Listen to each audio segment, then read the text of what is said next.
ಮಂಗಳೂರಿನಲ್ಲಿ ಮೊನ್ನೆ ನಡೆದಂತಹ ಕುಕ್ಕರ್ ಬಾಂಬ್ ಸ್ಫೋಟ ಪ್ರಕರಣಕ್ಕೆ ಸಂಬಂಧಪಟ್ಟ ಹಾಗೆ ಆಸ್ಪತ್ರೆಗೆ ಭೇಟಿ ಕೊಟ್ಟಿದ್ದಾರೆ ಮಂಗಳೂರು ಪೊಲೀಸ್ ಕಮಿಷನರ್ ಶಶಿಕುಮಾರ್ ಅವರು. ಶಾರಿಕ್ ಆರೋಗ್ಯದ ಬಗ್ಗೆ ಈಗಾಗಲೇ ವೈದ್ಯರಿಂದ ಮಾಹಿತಿಯನ್ನ ಪಡೆದುಕೊಂಡಿದ್ದಾರೆ. ಯಾಕಂದ್ರೆ ಈ ಒಂದು ಪ್ರಕರಣಕ್ಕೆ ಸಂಬಂಧಪಟ್ಟ ಹಾಗೆ ಈತನ ವಿಚಾರಣೆಯನ್ನ ನಡೆಸಬೇಕಾಗಿದೆ, ಈತನ ಸ್ಟೇಟ್ಮೆಂಟ್ ಅನ್ನ ಪಡ್ಕೊಳ್ಬೇಕಾಗಿದೆ, ಈತನಿಂದ ಸಾಕಷ್ಟು ಮಾಹಿತಿಯನ್ನ ಕಲೆ ಹಾಕಬೇಕಾಗಿದೆ. ಸೊ ಈತನ ಆರೋಗ್ಯ ಸುಧಾರಿಸಿದ ಬಳಿಕ ಇವೆಲ್ಲವೂ ಕೂಡ ನಡೆಯೋದಕ್ಕೆ ಸಾಧ್ಯ ಆಗೋದು. ಈ ಹಿನ್ನೆಲೆಯಲ್ಲಿ ಈಗಾಗಲೇ ಆತನ ಆರೋಗ್ಯವನ್ನ ವಿಚಾರಿಸಿದ್ದಾರೆ ಅಲ್ಲಿನ ಆಯುಕ್ತರಾಗಿರುವ ಶಶಿಕುಮಾರ್ ಅವರು. 40% ಸುಟ್ಟು ಹೋಗಿದೆ ಶಾರಿಕ್ ದೇಹ. ಫಾದರ್ ಮುಲ್ಲರ್ ಆಸ್ಪತ್ರೆಯಲ್ಲಿ ಶಾರಿಕ್ಗೆ ಚಿಕಿತ್ಸೆಯನ್ನ ನೀಡಲಾಗ್ತಾ ಇದೆ. ಆಟೋ ಚಾಲಕ ಪುರುಷೋತ್ತಮ್ ಆರೋಗ್ಯದ ಬಗ್ಗೆಯೂ ಕೂಡ ಇದೇ ಸಂದರ್ಭದಲ್ಲಿ ಮಂಗಳೂರು ಪೊಲೀಸ್ ಕಮಿಷನರ್ ಆಗಿರುವ ಶಶಿಕುಮಾರ್ ಮಾಹಿತಿಯನ್ನ ಪಡ್ಕೊಂಡಿದ್ದಾರೆ. ಶಾರಿಕ್ ಬೇಗ ಚೇತರಿಸಿಕೊಂಡ್ರೆ ಬೇಗ ವಿಚಾರಣೆ ಶುರುವಾಗಲಿದೆ. ಈ ಹಿನ್ನೆಲೆಯಲ್ಲಿ ಶಾರಿಕ್ ವಿಚಾರಣೆಗೆ ಅಂತ ಹೇಳಿ ಪೊಲೀಸರಿಗೆ ತುದಿಗಾಲಲ್ಲಿ ನಿಂತಿದ್ದಾರೆ. ಇದೇ ಕಾರಣಕ್ಕೆ ಆಸ್ಪತ್ರೆಗೆ ಭೇಟಿ ಕೊಟ್ಟು ಮಾಹಿತಿಯನ್ನ ಸಂಗ್ರಹ ಮಾಡ್ತಾ ಇದ್ದಾರೆ. ಆತನ ಆರೋಗ್ಯ ಸ್ಥಿತಿ ಯಾವ ರೀತಿಯಾಗಿದೆ, ಯಾಕಂದ್ರೆ ಆತ ಬಹಳ ಇಂಪಾರ್ಟೆಂಟ್ ಆಗುತ್ತೆ ಈ ಪ್ರಕರಣಕ್ಕೆ ಸಂಬಂಧಪಟ್ಟ ಹಾಗೆ. ಯಾಕಂದ್ರೆ ಅನೇಕ ಸ್ಫೋಟಕ ಮಾಹಿತಿಗಳು ಈತನ ವಿಚಾರಣೆಯಿಂದ ಹೊರಬೀಳುವಂತಹ ಸಾಧ್ಯತೆ ಇದೆ. ಈ ಘಟನೆಯ ಬಗ್ಗೆ ಸಂಪೂರ್ಣವಾದ ಮಾಹಿತಿಯನ್ನು ಆತ ನೀಡುವಂತಹ ಸಾಧ್ಯತೆ ಇದೆ. ಆ ಹಿನ್ನೆಲೆಯಲ್ಲಿ ಆತನ ವಿಚಾರಣೆಗಾಗಿ ಈಗ ಪೊಲೀಸರು ಕಾಯ್ತಾ ಇದ್ದಾರೆ. ಯಾಕಂದ್ರೆ ವೈದ್ಯರು ಈಗ ಆತ ಮಾತನಾಡಬಹುದು, ಆತನ ಆರೋಗ್ಯ ಸುಧಾರಿಸಿದೆ ಅನ್ನುವಂಥ ಒಂದು ಸರ್ಟಿಫಿಕೇಟ್ ಕೊಟ್ಟರೆ ಆ ನಂತರ ಆತನ ವಿಚಾರಣೆ ಆರಂಭವಾಗುತ್ತೆ. ಮಂಗಳೂರು ನಗರದ ಹೊರವಲಯದಲ್ಲಿ ಆಟೋದಲ್ಲಿ ಸ್ಫೋಟಗೊಂಡಿದ್ದ ಹಿನ್ನೆಲೆಯಲ್ಲಿ ಆ ವಿಕ್ಟಿಮ್ ಯಾರಿದ್ರು ಪುರುಷೋತ್ತಮ್ ಪೂಜಾರಿ ಅವ್ರದ್ದು ಕಂಡೀಷನ್ ಇಂಪ್ರೂವ್ ಆಗ್ತಾ ಇದೆ. ಮತ್ತು ಅವರ ಫ್ಯಾಮಿಲಿ ಮೆಂಬರ್ಸ್ ಎಲ್ಲ ಅಟೆಂಡೆಂಟ್ಸ್ ಇದ್ದಾರೆ. ಅದೇ ರೀತಿ ನಮ್ಮ ಪ್ರಕರಣದ ಆರೋಪಿ ಏನಿದ್ದಾರೆ ಅವರು ಟ್ರೀಟ್ಮೆಂಟ್ ಮುಂದುವರೆದಿದೆ. ಅವರಿಗೆ ಸ್ವಲ್ಪ ಗಂಭೀರ ಗಾಯಗಳಿದ್ದರಿಂದ ಇನ್ನೂ ನಮ್ಮ ಜೊತೆ ಮಾತನಾಡಲಿಕ್ಕೆ ಅವರಿಗೆ ಆಗಿಲ್ಲ. ಇನ್ನು ನಾವು ಯಾವುದೇ ಕ್ವೆಶ್ಚನಿಂಗ್ ಮಾಡಲಿಕ್ಕೆ ಆಗಿಲ್ಲ. ಒಂದು ಕಂಡೀಷನ್ನು ಅಬ್ಸರ್ವೇಷನಲ್ಲಿ ಇಟ್ಟಿದ್ದಾರೆ.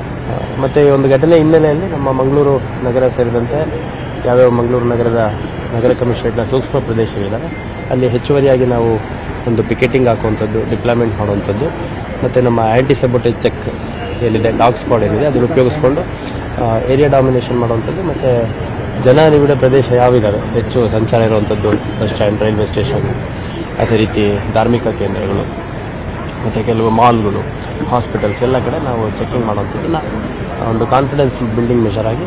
ಇದೇ ವಿಚಾರಕ್ಕೆ ಸಂಬಂಧಪಟ್ಟ ಹಾಗೆ ಇನ್ನಷ್ಟು ಡೀಟೇಲ್ಸ್ ಕೊಡೋದಕ್ಕೆ ನಮ್ಮ ರಿಪೋರ್ಟರ್ ಗಂಗಾಧರ್ ನೇರ ಸಂಪರ್ಕದಲ್ಲಿ ಜಾಯ್ನ್ ಆಗಿದ್ದಾರೆ. ಗಂಗಾಧರ್, ಈ ಪ್ರಕರಣಕ್ಕೆ ಬಹಳ ಪ್ರಮುಖ ಅಂದ್ರೆ ಈ ಆರೋಪಿ ಆಗಿರೋದ್ರಿಂದ ಈ ಹಿನ್ನೆಲೆಯಲ್ಲಿ ಈಗ ಆತನ ಆರೋಗ್ಯ ಯಾವ ರೀತಿಯಾಗಿ ಸುಧಾರಿಸ್ತಾ ಇದೆ, ಯಾವ ರೀತಿ ಇನ್ನೂ ಕೂಡ ಎಷ್ಟು ದಿನಗಳ ಕಾಲ ಬೇಕಾಗಬಹುದು ಅನ್ನೋದ್ರ ಬಗ್ಗೆ ಏನಾದರೂ ಮಾಹಿತಿ ಸಿಗ್ತಾ ಇದೆಯಾ? ಈತನ ವಿಚಾರಣೆಗಾಗಿ ಪೊಲೀಸರು ಯಾವ ರೀತಿಯಾಗಿ ರೆಡಿ ಆಗಿದ್ದಾರೆ ಈಗ?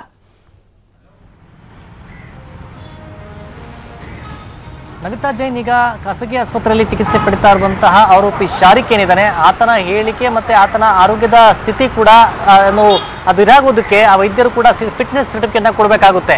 ಹೀಗಾಗಿ ಆತನ ಹೇಳಿಕೆ ಬೇರೆ ಒಂದು ಆಯಾಮವನ್ನು ಕೊಡುವಂಥ ಸಾಧ್ಯತೆ ಇರುತ್ತೆ ಈ ಪ್ರಕರಣದಲ್ಲಿ. ಹೀಗಾಗಿ ಆ ಶಾರಿಕ್ ಹೇಳಿಕೆ ಮತ್ತೆ ಆತನ ಸ್ಥಿತಿ ಕೂಡ ಪೊಲೀಸರಿಗೆ ಮಹತ್ವವಾಗಿರುವಂಥದ್ದು. ಈಗ ಸದ್ಯ ಆತನ ಆರೋಗ್ಯವನ್ನು ವಿಚಾರಣೆ ಮಾಡೋಕೆ ನಿನ್ನೆ ಅಷ್ಟೇ ಪೊಲೀಸ್ ಕಮಿಷನರ್ ಖುದ್ದು 3 ಬಾರಿ ಭೇಟಿಯನ್ನು ಕೊಟ್ಟಿದ್ರು. ಇವತ್ತು ಸಹ ಮತ್ತೆ ಬೆಳಗ್ಗೆ ಬಂದು ವಿಸಿಟ್ ಮಾಡಿ ಆ ವೈದ್ಯರ ಬಳಿ ಮಾಹಿತಿಯನ್ನು ಪಡ್ಕೊಂಡಿದ್ದಾರೆ. ಆದರೆ ನಿನ್ನೆ ಯಾವ ರೀತಿ ಅವರ ಸ್ಥಿತಿ ಇತ್ತು ಶಾರಿಕ್ದು, ಇವತ್ತು ಕೂಡ ಅದೇ ರೀತಿಯ ಸ್ಥಿತಿಯಲ್ಲಿದ್ದಾನೆ. ಆತನಿಗೆ 2-3 ದಿನಗಳ ಕಾಲ ಆತನಿಗೆ ಚಿಕಿತ್ಸೆ ಅಗತ್ಯ ಆಗ್ತಾ ಇರುವಂಥದ್ದು. ಅನಂತರ ಫಿಟ್ನೆಸ್ ಸರ್ಟಿಫಿಕೇಟ್ ಕೊಟ್ಟಂತ ಬಳಿಕ ಆತನ ಬಳಿ ನಾವು ಹೇಳಿಕೆಯನ್ನು ಪಡಿತೇವೆ ಅಂತ ಬಗ್ಗೆ ಕಮಿಷನರ್ ಕೂಡ ಹೇಳುವಂಥದ್ದು. ಜೊತೆಗೆ ಏನು ಬೆಳಗ್ಗೆ ಒಂದು ವಿಡಿಯೋ ವೈರಲ್ ಆಗಿತ್ತು, ಆ ದೃಶ್ಯದ ಸಂಬಂಧಪಟ್ಟಂತೆ ಸಹ ಅವರು ಸ್ಪಷ್ಟೀಕರಣವನ್ನ ಕೊಟ್ಟಿದ್ದಾರೆ. ಮತ್ತೊಂದು ಕಡೆ ಈಗ ಆಂಡ್ರಾಯ್ಡ್ ಮೊಬೈಲ್ ಅನ್ನ ಏನು ಜಪ್ತಿ ಮಾಡಿದ್ರು, ಆಂಡ್ರಾಯ್ಡ್ ಮೊಬೈಲ್ ಜಪ್ತಿ ಮಾಡಿರುವಂಥದ್ದನ್ನ ಈಗ ರಿಟ್ರೀವ್ ಮಾಡೋಕೆ ಸೈಬರ್ ಟೆಕ್ನಿಕಲ್ ಸೆಲ್ಗೆ ಕಳಿಸಲಾಗಿರುವಂಥದ್ದು. ಅದರಲ್ಲಿ ಇನ್ನೊಂದು ಆಶ್ಚರ್ಯಕರ ಸಂಗತಿ ಅಂದ್ರೆ ಆದಿಯೋಗಿಯ ಒಂದು ಫೋಟೋ ಕೂಡ ಪತ್ತೆಯಾಗಿದೆ. ಅದು ಡಿಪಿ, ಮುಖ್ಯ ಡಿಪಿಗೆ ಕೂಡ ಆ ಫೋಟೋವನ್ನು ಹಾಕೊಂಡಿರುವಂಥದ್ದು. ಅದರಲ್ಲಿ ಪ್ರೇಮ್ರಾಜ್ ಅಂತ ತೋರಿಸ್ಕೊಂಡಿದ್ದಾನೆ. ಪ್ರೇಮ್ರಾಜ್ ಅಂಡ್ ಕಂಪನಿ ಅನ್ನೋ ನಿಟ್ಟಿನಲ್ಲಿ ಒಂದು ವಾಟ್ಸ್ಆಪ್ ಡಿಪಿನ ಒಂದು ಗ್ರೂಪ್ ಕ್ರಿಯೇಟ್ ಮಾಡಿಕೊಂಡು ಆ ಗ್ರೂಪ್ 18ನೇ ತಾರೀಕುವರೆಗೂ ಕೂಡ ಆಕ್ಟಿವ್ ಇದೆ. ಈ ಬಗ್ಗೆ ಕೂಡ ಪೊಲೀಸರು ತನಿಖೆಯನ್ನ ಮಾಡ್ತಾ ಇದ್ದಾರೆ. ಇವನು ಕೊಯಮತ್ತೂರಿಗೂ ಸಹ ಹೋಗಿದ್ದ. ಹೀಗಾಗಿ ಅದರ ಆಯಾಮದಲ್ಲಿ ಸಹ ಪತ್ತೆ ಮಾಡ್ತಾ ಇರುವಂಥದ್ದು. ಮತ್ತೆ ಈ ಗ್ರೂಪ್ ಕ್ರಿಯೇಟ್ ಮಾಡಿದ್ದಕ್ಕೆ ಮತ್ತೆ ಅದರಲ್ಲೂ ಕೂಡ ಪ್ರೇಮ್ರಾಜ್ ಅಂತ ಕೊಟ್ಟಿದ್ದಾನೆ. ಕೇವಲ ಆಧಾರ್ ಕಾರ್ಡ್ ಅಷ್ಟೇ ಬದಲಾವಣೆ ಮಾಡಿಲ್ಲ ಅವನು. ಆ ಗ್ರೂಪಲ್ಲೂ ಸಹ ಅದರಲ್ಲಿ ಪ್ರೇಮ್ರಾಜ್ ಅಂತಾನೆ ಅವರು ಉಲ್ಲೇಖ ಮಾಡಿರುವಂಥದ್ದು. ಹೀಗಾಗಿ ಆ ಡಿಪಿಯಲ್ಲಿ ಎಲ್ಲ ಕೂಡ ನಾನು ಹಿಂದೂನೇ ಅನ್ನೋ ರೀತಿಯಲ್ಲಿ ಬಿಂಬಿತನಾಗಿ ತೋರಿಸ್ಕೊಳ್ಳೋ ನಿಟ್ಟಿನಲ್ಲಿ ಎಲ್ಲ ಒಂದು ಪ್ರೀ ಪ್ಲಾನ್ ಅನ್ನ ಶಾರಿಕ್ ಮಾಡಿದ್ದ. ಹೀಗಾಗಿ ಯಾರಿಗೊಬ್ಬರಿಗೂ ಕೂಡ ಮೈಸೂರಲ್ಲಿ ಅನುಮಾನ ಬರಲಿಲ್ಲ. ಈಗ ಸದ್ಯ ಮೈಸೂರಲ್ಲಿ ಸಹ ಪೊಲೀಸರು ಒಂದು ತನಿಖೆಯನ್ನ ಮಾಡ್ತಾ ಇದ್ದಾರೆ. ಅಲ್ಲಿ ಎಲ್ಲೆಲ್ಲಿ ಇವನು ಶಾರಿಕ್ ಓಡಾಟ ಮಾಡಿದ್ದ, ಅವನ ಟ್ರಾವೆಲ್ ಹಿಸ್ಟ್ರಿ ಏನೋ ಈ ಎಲ್ಲ ಆಯಾಮದಲ್ಲಿ ಕೂಡ ಪೊಲೀಸರು ತನಿಖೆಯನ್ನ ಮಾಡ್ತಾರೆ. ಮತ್ತೆ ಈಗ ಜಪ್ತಿ ಮಾಡಿರುವಂತಹ ವಸ್ತುಗಳನ್ನ ಈಗ FSLಗೆ ಅಂದ್ರೆ ಸ್ಯಾಂಪಲ್ಸ್ ಅನ್ನ ಈಗ ಮತ್ತೊಮ್ಮೆ ಅದು FSLಗೆ ಕೂಡ ಕಳಿಸ್ಕೊಟ್ಟಿದ್ದಾರೆ.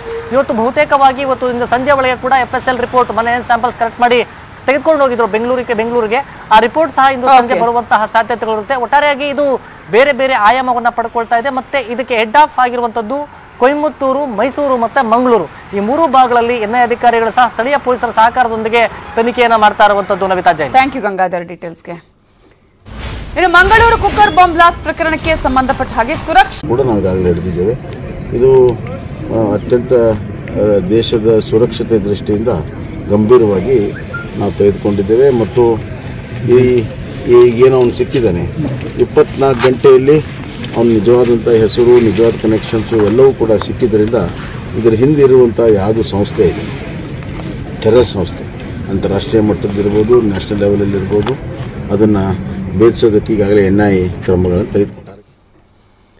ಹಿಂದೂ ಭಯೋತ್ಪಾದನೆಯ ಪಟ್ಟವನ್ನ ಕಟ್ಟೋದಕ್ಕೆ ಶಾರಿಕ್ ಯಾವ್ಯಾವೆಲ್ಲ ರೀತಿಯಲ್ಲಿ ಸಿದ್ಧತೆಗಳನ್ನ ಮಾಡ್ಕೊಳ್ಬೇಕು ಆ ರೀತಿಯಾಗಿ ಪ್ಲಾನ್ ಅನ್ನ ಮಾಡ್ಕೊಂಡಿದ್ದ. ಇಸ್ಲಾಂ ಧರ್ಮದ ಆಚರಣೆಗೆ ಆತನ ಕೊನೆಯ ನಡೆ ವಿರುದ್ಧ ಆಗಿತ್ತು. ಕುಕ್ಕರ್ ಬಾಂಬ್ ಜೊತೆ ಆತ ಫೋಟೋಗೆ ಪೋಸ್ ಕೊಟ್ಟಿದ್ನಲ್ಲ, ಅದರಲ್ಲಿ ಆತನಿಗೆ ಗಡ್ಡ ಇತ್ತು, ಚಿಗುರು ಮೀಸೆ ಇತ್ತು. ಆದ್ರೆ ಆ ನಂತರ ಆತ ಮಾಡಿದ್ದೇ ಬೇರೆ. ಬ್ಲಾಸ್ಟ್ ಮಾಡುವ ಸಂದರ್ಭದಲ್ಲಿ ಕ್ಲೀನ್ ಶೇವ್ ಮಾಡ್ಕೊಂಡಿದ್ದ. ಗಡ್ಡ ಮಾತ್ರ ಅಲ್ಲ, ದೇಹವನ್ನ ಸಂಪೂರ್ಣವಾಗಿ ಶೇವ್ ಮಾಡ್ಕೊಂಡಿದ್ದ. ಪರ್ಸನಲಿ ಹಿಂದೂ ಆಧಾರ್ ಕಾರ್ಡ್ ಅನ್ನ ಇಟ್ಟುಕೊಂಡಿದ್ದ. ಕೇವಲ ಆತ ಏನೇನು ಸಾಧನೆಗಳನ್ನ ಮಾಡಬೇಕು ಅಂದ್ರೆ ಈ ವಿಚಾರದಲ್ಲಿ ಯಾವುದೇ ರೀತಿಯಾದಂತಹ ಒಂದು ಅನುಮಾನ ಬರಬಾರ್ದು, ಇದು ಹಿಂದೂ ಭಯೋತ್ಪಾದನೆ ಅನ್ನುವ ರೀತಿಯಲ್ಲಿ ನಾವು ತೋರಿಸಬೇಕು, ಆ ರೀತಿಯ ಅನುಮಾನಗಳು ಬರಬೇಕು, ಆ ರೀತಿಯಾಗಿ ಪೋಟ್ರೆ ಆಗ್ಬೇಕು ಅನ್ನುವ ರೀತಿಯಲ್ಲಿ ಆತ ಎಲ್ಲಾ ರೀತಿಯಾದಂತಹ ಕೆಲಸ ಕಾರ್ಯಗಳನ್ನ ಮಾಡಿಟ್ಕೊಂಡಿದ್ದ. ಆಧಾರ್ ಕಾರ್ಡ್ ಆಗಿರಬಹುದು ಅಥವಾ ಅದಕ್ಕೆ ಬೇಕಾದಂತಹ ತಯಾರಿಗಳನ್ನ ಎಲ್ಲವನ್ನ ಮೊದಲೇ ಆತ ರೆಡಿ ಮಾಡಿಟ್ಟುಕೊಂಡಿದ್ದ. ಕೇವಲ ಆಧಾರ್ ಕಾರ್ಡ್ ಮಾತ್ರ ಅಲ್ಲ, ಆ ರೀತಿಯಾಗಿ ಮಾತ್ರ ಆತ ಬದಲಿಸಿಲ್ಲ. ಪ್ರೇಮ್ ರಾಜ್ ಅನ್ನೋದನ್ನೇ ಎಲ್ಲಾ ಕಡೆಯೂ ಬಿಂಬಿಸಿಕೊಂಡಿದ್ದ ಆತ ಕೇವಲ ಆಧಾರ್ ಕಾರ್ಡ್ ಮಾತ್ರ ಬಳಕೆ ಮಾಡದೆ ವಾಟ್ಸ್ಆಪ್ ಗ್ರೂಪ್ ಕೂಡ ಮಾಡಿಕೊಂಡಿದ್ದ. ಪ್ರೇಮ್ ರಾಜ್ ಮೊಬೈಲ್ ಮತ್ತು ಕಂಪನಿ ಅನ್ನುವಂತಹ ಒಂದು ಗ್ರೂಪ್ ಅನ್ನ ಆತ ವಾಟ್ಸ್ಆಪ್ ಗ್ರೂಪ್ ಅನ್ನ ಮಾಡ್ಕೊಂಡಿದ್ದ. ಶಾರಿಕ್ ಮೊಬೈಲ್ ನಲ್ಲಿ ಈಶಾ ಫೌಂಡೇಶನ್ ನ ಫೋಟೋ ಕೂಡ ಇದೆ. ಆ ಒಂದು DP ಗ್ರೂಪ್ ನ DP ಅನ್ನ ಆತ ಆದಿಯೋಗಿ ಈ ಶಿವನ ಫೋಟೋ ಇದೆಯಲ್ಲ, ಕೊಯಮತ್ತೂರಲ್ಲಿ ಇರುವಂತಹ ಈ ಒಂದು ಈಶಾ ಫೌಂಡೇಶನ್ ನ ಆದಿಯೋಗಿಯ ಶಿವನ ಸ್ಟ್ಯಾಚ್ಯೂನ ಫೋಟೋವನ್ನ ಹಾಕಿಕೊಂಡಿದ್ದ. ಶಾರಿಕ್ ಮೊಬೈಲ್ ನಲ್ಲಿ ಈಶ್ವರನ ಫೋಟೋ ಪತ್ತೆಯಾಗಿದೆ. DPಗೆ ಶಿವನ ಫೋಟೋವನ್ನ ಹಾಕಿಕೊಂಡಿದ್ದ ಆಯ್ತ. ನವೆಂಬರ್ 18ರವರೆಗೂ ಕೂಡ ಆ ಒಂದು ವಾಟ್ಸ್ಆಪ್ ಗ್ರೂಪ್ ಆಕ್ಟಿವ್ ಆಗಿತ್ತು. 19ನೇ ತಾರೀಕು ಈ ಒಂದು ಘಟನೆ ನಡೆದಿದ್ದು ಸಂಜೆ 5 ಗಂಟೆಗೆ. ಸೊ ಇದೇ ಗ್ರೂಪ್ಗೆ ಕೊಯಮತ್ತೂರಿನ ಈಶಾ ಫೌಂಡೇಶನ್ ನ ಫೋಟೋವನ್ನ ಆತ ಬಳಕೆ ಮಾಡಿಕೊಂಡಿದ್ದ. ಎಲ್ಲೂ ಕೂಡ ಒಂದು ಚೂರು ಅನುಮಾನ ಬರಬಾರ್ದು ಯಾರಿಗೂ ಕೂಡ, ಈತ ಮುಸ್ಲಿಂ, ಹಿಂದೂ ಅಲ್ಲ, ಈತ ಪ್ರೇಮರಾಜ್ ಅಲ್ಲ ಅನ್ನೋದು ಎಲ್ಲೂ ಕೂಡ ಗೊತ್ತಾಗದ ಹಾಗೆ ಅದೇ ರೀತಿಯಾಗಿ ಎಲ್ಲರನ್ನು ನಂಬಿಸಿಕೊಂಡು ಬಂದಿದ್ದ, ಅದೇ ರೀತಿಯಾಗಿ ಬಿಂಬಿಸಿಕೊಂಡಿದ್ದ. ಪ್ರತಿಯೊಬ್ಬರು ಕೂಡ ಈತನನ್ನ ನಂಬಿದ್ದು ಈತ ಪ್ರೇಮರಾಜ್ ಅಂತಾನೆ. ಯಾಕಂದ್ರೆ ಕೆಲವು ದಿನಗಳ ಕಾಲ ಆತ ಮೊಬೈಲ್ ರಿಪೇರಿ ಮಾಡುವಂತಹ ಕೆಲಸದಲ್ಲಿ ಆ ಒಂದು ಅಂಗಡಿಯಲ್ಲಿ ಶಾಪಲ್ಲಿ ಇದ್ದಾಗ್ಲೂ ಕೂಡ ಒಂದು ಚೂರು ಅನುಮಾನವೂ ಕೂಡ ಅಲ್ಲಿನ ಮಾಲೀಕರಿಗೂ ಕೂಡ ಬಂದಿಲ್ಲ. ಆ ರೀತಿಯಾಗಿ ಈತ ತನ್ನನ್ನು ತಾನು ಬಿಂಬಿಸಿಕೊಂಡಿದ್ದ.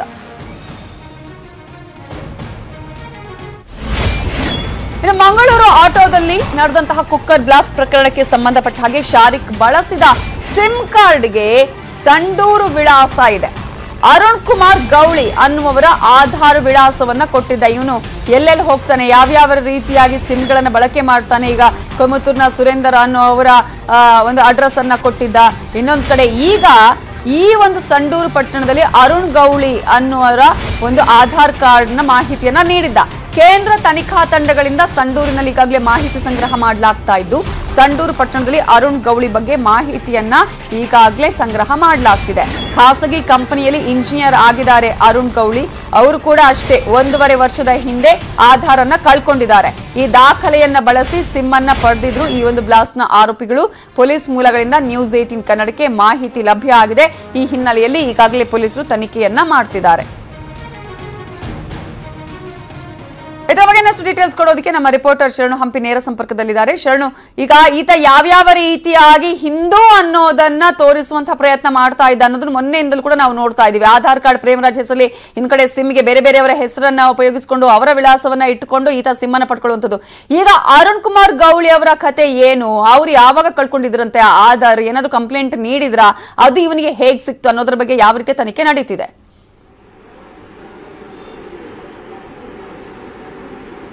ಶರ್ಮಿತಾ 1.5 ವರ್ಷದ ಹಿಂದೆ ಅರುಣ್ ಕುಮಾರ್ ಗೌಳಿ ಅನ್ನುವಂತ ವ್ಯಕ್ತಿ ಕಂಪ್ಲೇಂಟ್ ಅನ್ನು ಕೂಡ ಕೊಡ್ತಾರೆ ಸ್ಥಳೀಯ ಪೊಲೀಸ್ ಠಾಣೆಯಲ್ಲಿ. ಅಂದ್ರೆ ಬಳ್ಳಾರಿ ಜಿಲ್ಲೆ ಸಂಡೂರು ಪಟ್ಟಣದ ನಿವಾಸಿ ಅರುಣ್ ಕುಮಾರ್ ಗೌಳಿ. ಇವರು MBA ಪದವೀಧರರು ಮತ್ತು MA ಮೆಕ್ಯಾನಿಕಲ್ ಇಂಜಿನಿಯರ್ ಕೂಡ ಆಗಿದ್ರು. ಸೊ ಈಗ ಬೆಂಗಳೂರಿನಲ್ಲಿ ಇಂಜಿನಿಯರ್ ಆಗಿ ಕೆಲಸ ಮಾಡ್ತಾ ಇದ್ದಾರೆ. ಕಳೆದ 1.5 ವರ್ಷದ ಹಿಂದೆ ಒರಿಜಿನಲ್ ದಾಖಲೆಗಳು, ಆಧಾರ್ ಕಾರ್ಡ್ ಸೇರಿದಂತೆ ಬೇರೆ ಬೇರೆ ದಾಖಲೆಗಳೆಲ್ಲವನ್ನೂ ಕೂಡ ಕಳುವಾಗತ್ತೆ. ಸೊ ಕೂಡಲೇ ಸ್ಥಳೀಯ ಪೊಲೀಸ್ ಠಾಣೆಯಲ್ಲೂ ಕೂಡ ದೂರನ್ನ ಸಲ್ಲಿಸ್ತಾರೆ. ಇವೆಲ್ಲವುಗಳ ಮಾಹಿತಿ ಹಿನ್ನೆಲೆಯಲ್ಲಿ ಈಗ ಶಾರೀಕ್ ಅನ್ನುವಂತ ವ್ಯಕ್ತಿ ಏನಿದ್ದಾರೆ ಆರೋಪಿ, ಅವರು ಬಳಕೆ ಮಾಡಿದಂತ ಸಿಮ್ ಕಾರ್ಡ್ ಖರೀದಿಗೆ ಬಳಕೆ ಮಾಡಿರೋದು ಈ ಅರುಣ್ ಕುಮಾರ್ ಗೌಳಿ ಅನ್ನುವಂತ ವ್ಯಕ್ತಿಯ ಆಧಾರ್ ಕಾರ್ಡ್ ಅನ್ನ ಬಳಕೆ ಮಾಡಿಕೊಂಡಿದ್ದಾರೆ. ಸೊ ಈ ಬಗ್ಗೆ ಕೇಂದ್ರ ತನಿಖಾ ತಂಡನೂ ಕೂಡ ನಿನ್ನೆ ಬಳ್ಳಾರಿ ಜಿಲ್ಲೆ ಸಂಡೂರು ಪಟ್ಟಣಕ್ಕೆ ಭೇಟಿ ನೀಡಿ ನಿಜವಾಗ್ಲೂ ಆ ವ್ಯಕ್ತಿನೇನಾ ಅಥವಾ ಇಲ್ವಾ, ಅಥವಾ ಈತೇನಾದ್ರೂ ಶಾರೀಕ್ ಏನಾದ್ರೂ ಸಂಬಂಧ ಇದೆಯಾ, ಸ್ನೇಹಿತ ಇದೆಯಾ, ಇವುಗಳೆಲ್ಲವ ಬಗ್ಗೆನೂ ಕೂಡ ಎನ್ಕ್ವೈರಿ ಮಾಡಿದಾಗ ಪ್ರಾಥಮಿಕವಾಗಿ ಮಾಹಿತಿ ಸಿಕ್ಕಿರೋದು ಅರುಣ್ ಕುಮಾರ್ ಗೌಳಿಗೂ ಮತ್ತು ಶಾರೀಕ್ಗೂ ಯಾವುದೇ ರೀತಿಯಾದಂತಹ ಸಂಬಂಧ ಇಲ್ಲ.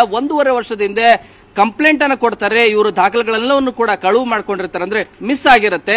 ಅದನ್ನ ಎನ್ಕ್ಯಾಶ್ ಮಾಡಿಕೊಂಡು ಇವರು ಖರೀದಿ ಮಾಡಿದ್ದಾರೆ ಅನ್ನುವಂತ ಮೇಲ್ನೋಟದ ಮಾಹಿತಿ ಲಭ್ಯ ಆಗಿದೆ. ಇದರ ಹಿನ್ನೆಲೆಯಲ್ಲಿ ಈಗ ಸದ್ಯ ಅವರಿಗೆ ಹೆಚ್ಚುವರಿ ತಪಾಸಣೆಯನ್ನು ಮಾಡಿಲ್ಲ ಮತ್ತು ಹೆಚ್ಚುವರಿಗೆ ಅವ್ರನ್ನ ಸಂಪರ್ಕಿಸಿ ಅವ್ರನ್ನ ಮಾತಾಡಿಸುವಂತ ಪ್ರಕ್ರಿಯೆಯೂ ಕೂಡ ಮುಂದಾಗಿಲ್ಲ ಅನ್ನುವಂತ ಪ್ರಾಥಮಿಕ ಮಾಹಿತಿ ಲಭ್ಯ ಆಗ್ತಾ ಇದೆ. ನಿನ್ನೆ ಕೇಂದ್ರ ಅಪರಾಧ ಸ್ಥಳದ ಅಧಿಕಾರಿಗಳು, ಸಿಬ್ಬಂದಿಗಳೆಲ್ಲರೂ ಕೂಡ ಆಗಮಿಸಿ ಪರಿಶೀಲನೆಯನ್ನ ಮಾಡಿದ್ದಾರೆ. ಕ್ರಾಸ್ ಚೆಕ್ ಕೂಡ ಮಾಡಿ ಈಗಾಗಲೇ ಹೋಗಿದ್ದಾರೆ ಅಂತೇಳಿ ಬಳ್ಳಾರಿಯ ಪೊಲೀಸ್ ಮೂಲಗಳು ಮಾಹಿತಿಯನ್ನ ನೀಡ್ತಾ ಇದ್ದಾವೆ. ಇಲ್ಲಿ ಒಂದಂತೂ ಸ್ಪಷ್ಟ, ಯಾಕಂದ್ರೆ ಪ್ರತಿಯೊಂದು ಕಡೆಗೆ ನಾವು ಹೋಗ್ಬೇಕಾದ್ರೆ ಸಾರ್ವಜನಿಕ ಸ್ಥಳಗಳಲ್ಲಿ ಕ್ರಾಸ್ ಚೆಕ್ ಮಾಡಿದಾಗ, ಸೆಕ್ಯೂರಿಟಿ ಅಲರ್ಟ್ ಹಿನ್ನೆಲೆಯಲ್ಲಿ ಕ್ರಾಸ್ ಚೆಕ್ ಮಾಡಬೇಕಾದಾಗ ಯಾವುದೇ ರೀತಿಯಾದಂತಹ ಅನುಮಾನ ಬರಬಾರದು ಅನ್ನೋ ಕಾರಣಕ್ಕಾಗಿ ಮಂಗಳೂರು ಕುಕ್ಕರ್ ಬ್ಲಾಸ್ಟ್ ನ ಆರೋಪಿ ಏನಿದ್ದಾರೆ ಶಾರೀಕ್ ಈ ರೀತಿಯಾಗಿ ಹಿಂದೂ ಅಂತ ಹೇಳಿ ಹೇಳ್ಕೊಂಡು ಅಥವಾ ಸಿಮ್ ಕಾರ್ಡ್ ಖರೀದಿ ಮಾಡಬೇಕಾದ್ರೆ ಅಥವಾ ಆಧಾರ್ ಕಾರ್ಡ್ ಅನ್ನ ಬಳಕೆ ಮಾಡಬೇಕಾದ್ರೆ ತಮ್ಮ DP ಫೋಟೋಗಳಿಗೆ DP ಹಾಕೊಳ್ಳೋ ಹಿನ್ನೆಲೆಯಲ್ಲೂ ಕೂಡ ಎಲ್ಲೋ ನೋಡ್ತಾ ಹೋದ್ರೆ ಯಾವುದೇ ರೀತಿ ಅನುಮಾನ ಬಾರದೇ ರೀತಿಯಾದಂತ ಪ್ರಯತ್ನಗಳನ್ನ ಮಾಡಿರೋದು ಸ್ಪಷ್ಟವಾಗಿ ಕಂಡು ಬರುತ್ತೆ. Okay, thank you Sharan Hampi ಡೀಟೇಲ್ಸ್ಗೆ. Welcome back. ಮಂಗಳೂರು ಕುಕ್ಕರ್ ಸ್ಫೋಟ ಪ್ರಕರಣಕ್ಕೆ ಸಂಬಂಧಪಟ್ಟ ಹಾಗೆ ಬೆಂಗಳೂರಲ್ಲಿ ಪೊಲೀಸರು ಹೈ ಅಲರ್ಟ್ ಅನ್ನ ಮಾಡಿದ್ದಾರೆ. ರೈಲ್ವೆ ನಿಲ್ದಾಣದಲ್ಲಿ ಪರಿಶೀಲನೆಯನ್ನ ಹೆಚ್ಚಿಸಲಾಗ್ತಾ ಇದೆ, ಭದ್ರತಾ ಪರಿಶೀಲನೆಯನ್ನ ಜಾಸ್ತಿ ಮಾಡಲಾಗಿದೆ.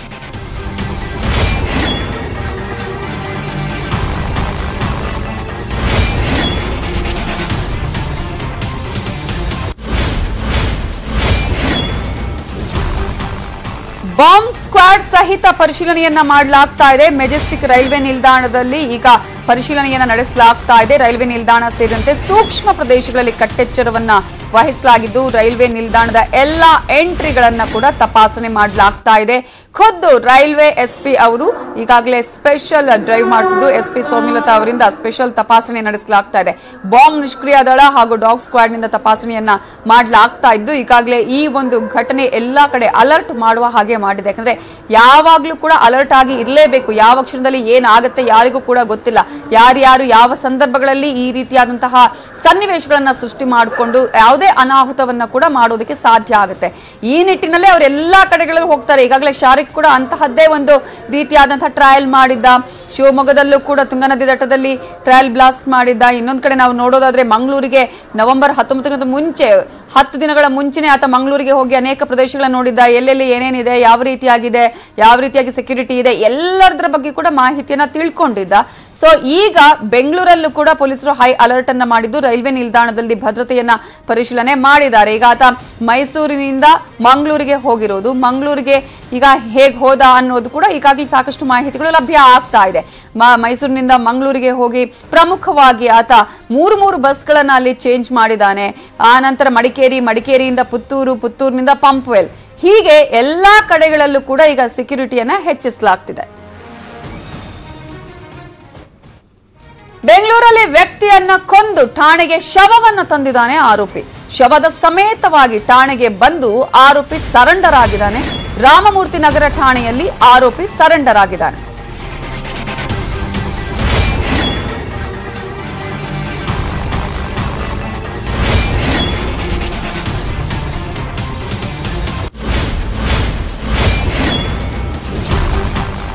ನಂಜನಗೂಡು ಮೂಲದ ಮಹೇಶಪ್ಪ ಕೊಲೆಯಾದ ವ್ಯಕ್ತಿಯಾಗಿದ್ದು ರಾಮಮೂರ್ತಿ ನಗರದ ರಾಜಶೇಖರ್ ಅನ್ನುವಾತ ಈ ಒಂದು ಕೃತ್ಯವನ್ನು ಎಸಗಿದ್ದಾನೆ. ಆವಲಹಳ್ಳಿ ಪೊಲೀಸ್ ಠಾಣಾ ವ್ಯಾಪ್ತಿಯಲ್ಲಿ ಈ ಒಂದು ಕೊಲೆ ನಡೆದಿದೆ. ಲೋನ್ ಕೊಡಿಸೋದಾಗಿ ರಾಜಶೇಖರ್ಗೆ ಮಹೇಶಪ್ಪ ವಂಚಿಸಿದ್ದ. ಬಳಿಕ ನಂಜನಗೂಡಿನ ಊರಿಗೆ ತೆರಳಿದ್ದ ಮಹೇಶಪ್ಪನ ಸಮಾಧಾನ ಮಾಡಿ ರಾಜಶೇಖರ್ ಕರೆ ತಂದಿದ್ದಾನೆ. ರಾಡ್ನಿಂದ ತಲೆಗೆ ಹೊಡೆದು ಕೊಲೆ ಮಾಡಿದ್ದಾನೆ ರಾಜಶೇಖರ್. ಈಗಾಗಲೇ ಆರೋಪಿ ರಾಜಶೇಖರ್ನನ್ನ ವಶಕ್ಕೆ ಪಡೆದು ಪೊಲೀಸರು ವಿಚಾರಣೆಯನ್ನ ಮಾಡ್ತಾ ಇದ್ದಾರೆ. ನೋಡಿ ಯಾವ್ಯಾವ ರೀತಿಯಾಗಿದ್ದಾರೆ ಜನ, ಅವರ ಮನಸ್ಥಿತಿ ಇತ್ತೀಚೆಗೆ ಯಾವ ರೀತಿಯಾಗಿ ಬದಲಾಗ್ತಾ ಇದೆ ಅನ್ನೋದನ್ನ ನಾವು ನೋಡಬಹುದು. ಶವದ ಸಮೇತವಾಗಿ ಈತ ಠಾಣೆಗೆ ಬಂದೀಗ ಸರೆಂಡರ್ ಆಗಿದ್ದಾನೆ. ಈ ಒಂದು ಘಟನೆ ಆದ ಬಳಿಕ ಈ ಹಿನ್ನೆಲೆಯಲ್ಲಿ ಯಾವ ರೀತಿಯಾದಂತಹ ಘಟನೆ ನಡೆದಿದೆ ಅನ್ನೋದ್ರ ಬಗ್ಗೆ ಡೀಟೇಲ್ಸ್ ಕೊಡೋದಕ್ಕೆ ನಮ್ಮ ರಿಪೋರ್ಟರ್ ಮುನಿರಾಜು ಈಗ ನೇರ ಸಂಪರ್ಕದಲ್ಲಿ ಫೋನೋದಲ್ಲಿ ಜಾಯಿನ್ ಆಗಿದ್ದಾರೆ. ಮುನಿರಾಜು, ಈಗ ಯಾವ ಕಾರಣಕ್ಕಾಗಿ ನಡೆದಿರುವಂತಹ ಘಟನೆ ಇದು? ಈಗ ಆತ ಸರೆಂಡರ್ ಆದಂತಹ ಸಂದರ್ಭದಲ್ಲಿ, ವಿಚಾರಣೆ ಸಂದರ್ಭದಲ್ಲಿ ಆರೋಪಿ ಏನ್ ಹೇಳಿದಾನೆ? ನಗ್ತಾ ಏನು ಕೊಲೆ ಆದಂತ ಮಹೇಶಪ್ಪ ಏನಿದ್ದಾನೆ, ಈತ ಒಂದು ಲೋನ್ ಕೊಡಿಸುವಂತ ಕೆಲಸಗಳನ್ನ ಮಾಡ್ತಾ ಇರ್ತಾನೆ. ಅದೇ ರೀತಿ ಆರೋಪಿ ರಾಜಶೇಖರ್ ಅವರ ತಾಯಿ ಸುವಿಧಾಕ್ಕೆ ಒಂದು ಲೋನ್ ಕೊಡಿಸ್ತೀನಿ ಅಂತೇಳಿ ಆಕೆಯಿಂದ ಸಾಕಷ್ಟು ಸ್ವಲ್ಪ ದುಡ್ಡನ್ನ ತೆಗೆದುಕೊಂಡು ಒಂದು ವಂಚನೆ ಮಾಡಿರ್ತಾನೆ. ಆದ್ರಿಂದ ನಂತರ ವಂಚನೆ ಮಾಡಿ ದುಡ್ಡು ಸಹ ವಾಪಸ್ ಕೊಡ್ಸೋದಿಲ್ಲ, ಆದ್ರೆ ಲೋನ್ ಸಹ ಕೊಡ್ಸೋದಿಲ್ಲ. ಈ ಸಂದರ್ಭದಲ್ಲಿ ಏನು ಬೆಂಗಳೂರಿನಿಂದ ಹೊರಟು ನಂಜನಗೂಡಿನ ತನ್ನ ಊರಿಗೆ ಹೋಗಿ ಅಲ್ಲಿ ತಲೆ ಬರ್ಸ್ಕೊಂಡಿರ್ತಾನೆ. ಈ ವಿಚಾರ ತಿಳಿದಂತ ಮಗ ಏನು ರಾಜಶೇಖರ್ ಏನಿದ್ದಾನೆ, ಆತ ಹೋಗಿ ನಂಜನಗೂಡಿನಲ್ಲಿ ಮಹೇಶಪ್ಪನನ್ನ ಸಮಾಧಾನ ಮಾಡಿ ಬೆಂಗಳೂರಿಗೆ ವಾಪಸ್ ಕರ್ಕೊಂಡು ಬಂದು ನಿನ್ನೆ ಇದ್ರ ಬಗ್ಗೆ ಒಂದು ಚರ್ಚೆಯನ್ನು ಮಾಡ್ತಾ ಇರ್ತಾರೆ. ಈ ಸಂದರ್ಭದಲ್ಲಿ ಆವಲಹಳ್ಳಿ ಬಳಿ ಇಬ್ರು ಸಹ ಇದ್ರ ಬಗ್ಗೆ ಚರ್ಚೆ ಮಾಡುವಂತಲ್ಲಿ ನಿನ್ನೆ ರಾಡ್ನಿಂದ ಹೊಡೆದು ಒಂದು ಮಹೇಶಪ್ಪನನ್ನ ಕೊಲೆ ಮಾಡಿರುವಂತದ್ದು. ಕೊಲೆ ಮಾಡಿ ನಂತರ ನೇರವಾಗಿ ತನ್ನ ಕಾರ್ನಲ್ಲೇ ಶವವನ್ನ ಹಾಕೊಂಡು ಒಂದು ಪೊಲೀಸ್ ಠಾಣೆಗೆ ಬಂದು ಅಲ್ಲಿ ಸರೆಂಡರ್ ಕೂಡ ಆಗಿರುವಂತದ್ದು. ಈಗಾಗಲೇ ರಾಮಮೂರ್ತಿ ನಗರ ಪೊಲೀಸರು ರಾಜಶೇಖರನ್ನ ವಶಕ್ಕೆ ಪಡೆದಿದ್ದಾರೆ. ಮತ್ತೆ ಆ ಕಾರು ಮತ್ತೆ ಮೃತದೇಹವನ್ನು ಸಹ ಪತ್ತೆ ಮಾಡಿ ಈಗ ಮೃತದೇಹವನ್ನ ಮರಣೋತ್ತರ ಪರೀಕ್ಷೆಗೂ ಸಹ ರವಾನೆ ಮಾಡಿರುವಂತದ್ದು. ಇಬ್ರು ಸಹ ಮೊದಲಿಂದ ಸ್ವಲ್ಪ ಪರಿಚಯ ಇದ್ರು, ಆದ್ರೆ ಲೋನ್ ಕೊಡಿಸೋ ವಿಚಾರದಲ್ಲಿ ಮೋಸ ಆಗಿದೆ ಅಂತೇಳಿ ಈ ಕೃತ್ಯ ಎತ್ತಿದ್ದಾನೆ. ನವಿತಾ, ಈಗ ಈ ರೀತಿಯಾಗಿ ಕೃತ್ಯವನ್ನ ಆತ ನಡೆಸಿದಾನೆ, ಪಶ್ಚಾತ್ತಾಪವನ್ನ ಏನಾದ್ರು ಪಡ್ತಾ ಇದ್ದಾನೆ? ಯಾಕಂದ್ರೆ ಈಗ ಆತ ಸರೆಂಡರ್ ಆಗಿರೋದು ಒಂದು ರೀತಿಯಲ್ಲಿ, ಇನ್ನು ಎಲ್ಲೂ ಕೂಡ ಮತ್ತಷ್ಟು ಸಿಕ್ಕಾಕೊಳ್ಳುವಂತ ಚಾನ್ಸಸ್ ಇದೆ. ಯಾವತ್ತಾದ್ರೂ ಒಂದಿನ ಹಾಕೊಳ್ತೀನಿ ಅಂತ ಹೇಳಿ ಆ ರೀತಿಯಾಗಿ ವಿಚಾರಣೆ ಸಂದರ್ಭದಲ್ಲಿ ಏನಾದ್ರೂ ಬಾಯಿ ಬಿಟ್ಟಿದಾನ ಹೇಗೆ?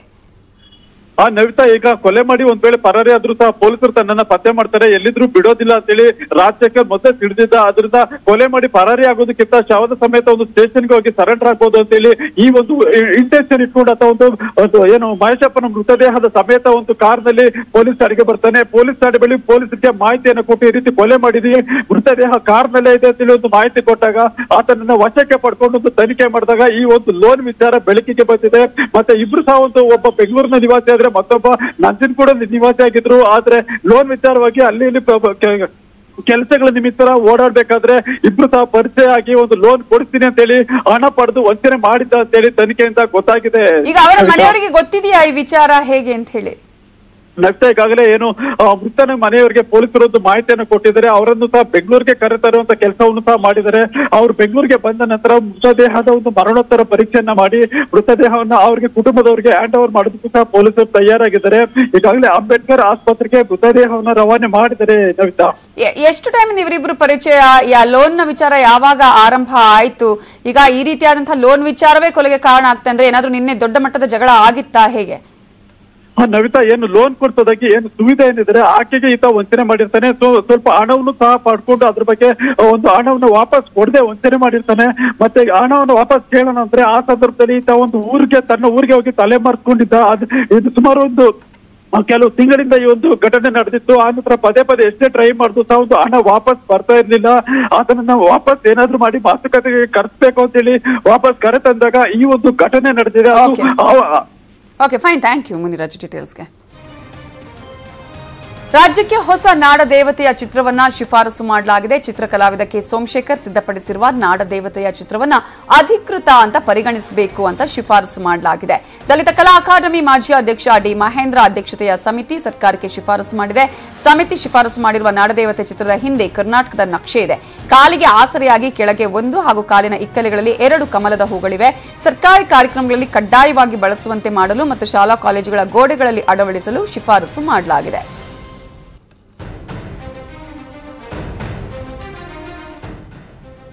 ಉಲ್ಲಾಸ್ ಅಗರಬತ್ತಿ ಅರ್ಪಿಸುವ ನ್ಯೂಸ್ 18 ಕನ್ನಡದ ಕರುನಾಡ ಹಬ್ಬ ಇದೇ ತಿಂಗಳ 25, 26, 27ನೇ ತಾರೀಕಿನಂದು HMT ಗ್ರೌಂಡ್ ಆರ್ಟಿ ನಗರದಲ್ಲಿ ನಡೆಯಲಿದೆ. ಕಾರ್ಯಕ್ರಮದ ಭಾಗವಾಗಿ ಕನ್ನಡ ಕ್ವಿಜ್ ಕಾರ್ಯಕ್ರಮವನ್ನ ಪ್ರಸ್ತುತಪಡಿಸ್ತಾ ಇದ್ದೇವೆ. ಪ್ರತಿದಿನ ನೀವು ನಮ್ಮ ವಾಹಿನಿ ನೋಡಿ ನಾವು ಕೇಳುವ ಸರಳ ಪ್ರಶ್ನೆಗೆ ಉತ್ತರಿಸಬೇಕು.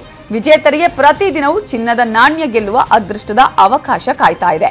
ಅದೃಷ್ಟಶಾಲಿಯ ಹೆಸರನ್ನ ರಾತ್ರಿ 10 ಗಂಟೆಗೆ ಪ್ರಸಾರವಾಗುವ ನಮ್ಮ ಬೆಂಗಳೂರು ನ್ಯೂಸ್ ಬುಲೆಟಿನ್ನಲ್ಲಿ ಘೋಷಣೆ ಮಾಡಲಾಗುತ್ತೆ. ಉಲ್ಲಾಸ್ ಅಗರಬತ್ತಿ ಕರುನಾಡ ಹಬ್ಬ ಈ ದಿನದ ಪ್ರಶ್ನೆ ಈ ರೀತಿಯಾಗಿದೆ: ಕರ್ನಾಟಕ ಸರ್ಕಾರದ ಲಾಂಛನ ಯಾವುದು? ಇದಕ್ಕೆ ಸರಿಯಾದ ಉತ್ತರವನ್ನ ನಮ್ಮ ವಾಟ್ಸ್ಆಪ್